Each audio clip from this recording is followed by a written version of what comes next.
Hello students, I am Bharati Shinde working as a lecturer in Praveen Patil Polytechnic College.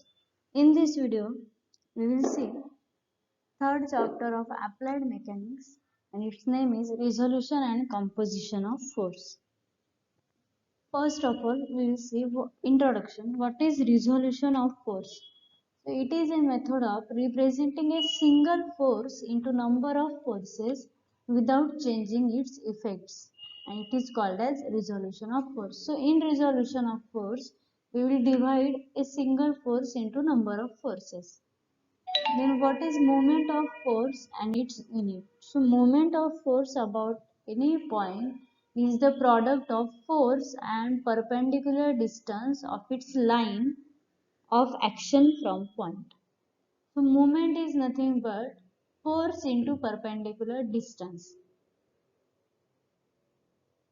And unit of force is Newton and distance is meter.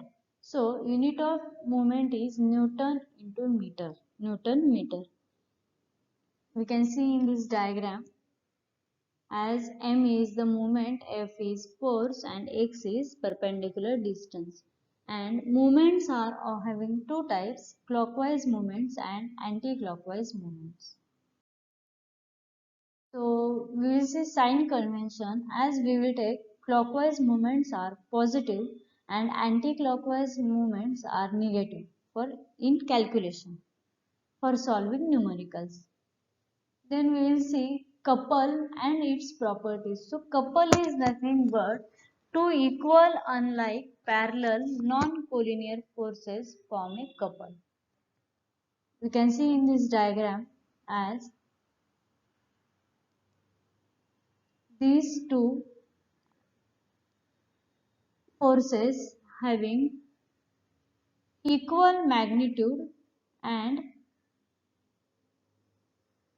opposite direction, that is, and they both forces are parallel to each other. So two equal unlike parallel non-collinear forces is nothing but a couple. Properties of couple. First property, resultant force of couple is zero. Then moment of couple about any point is constant. Couple can be balanced only by other opposite couple. We have to balance couple by taking opposite couple. And the moment of couple is equal to product of one of the force and arm of couple.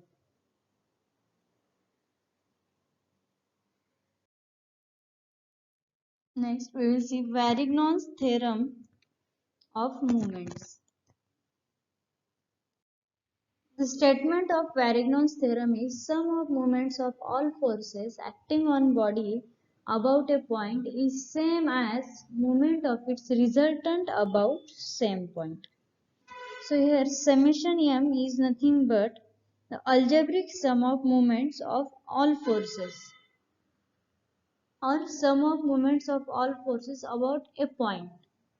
And r into x is nothing but the moment of resultant about that same point. And Varignon's theorem we will use for locating the position of resultant of non-concurrent forces. So we can locate position of resultant by Varignon's theorem. Next we will see Bau's notation and its use. So Bau's notation is basically a method of representing force graphically. So when we have to show graphical presentation, then we will use Bau's notation. So in Bau's notation, a force is represented in magnitude by a suitable scale and in direction by given angle. We can see in this diagram 60 Newton is the magnitude and 30° is the given angle. Bau's notation is used in graphical solution of force system. So in Bau's notation, a force of having magnitude 60 Newton is given and angle is given as 30°. So to represent this force in vector diagram, we have chosen a scale as 6 centimeter. So we have taken 1 centimeter is equals to 10 Newton. And this vector diagram is drawn parallel to the line of action.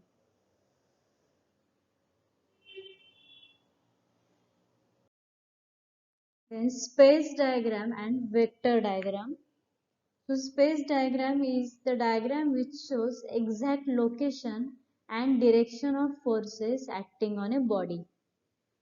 In space diagram we will get location and direction of force. In vector diagram is the diagram which is drawn to the scale of forces, each line representing the force in its magnitude and direction. So in vector diagram we will use scale.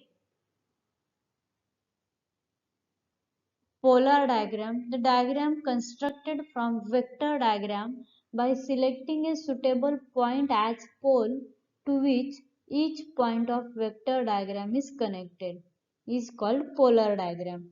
We will see polar diagram while we see graphical presentation. So polar diagram is taken from the vector diagram.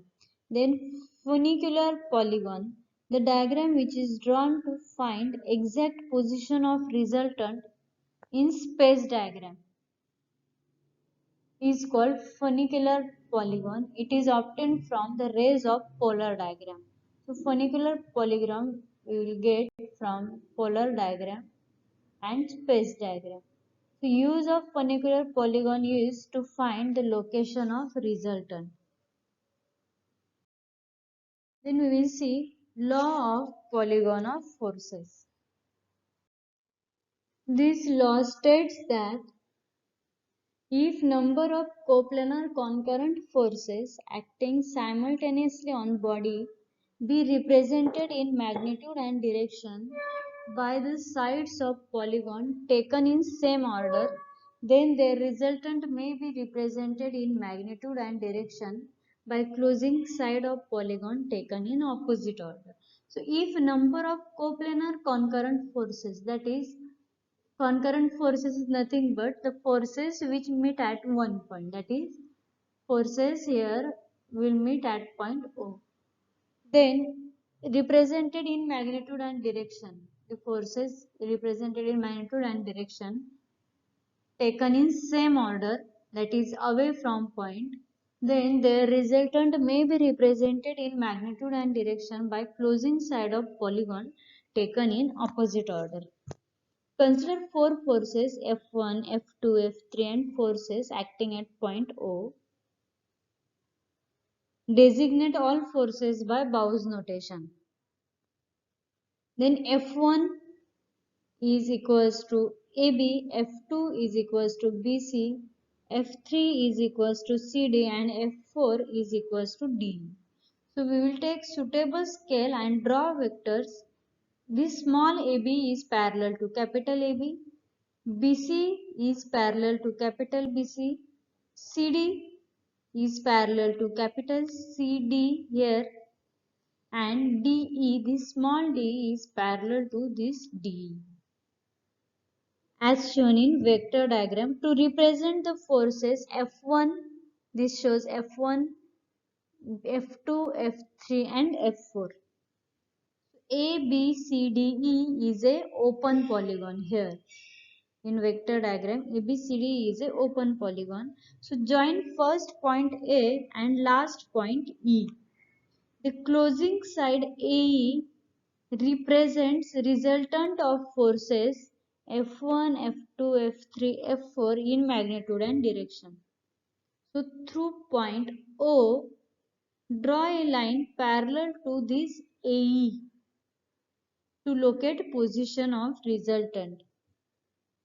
Then measure angle theta, that is angle made by resultant, this resultant with the horizontal.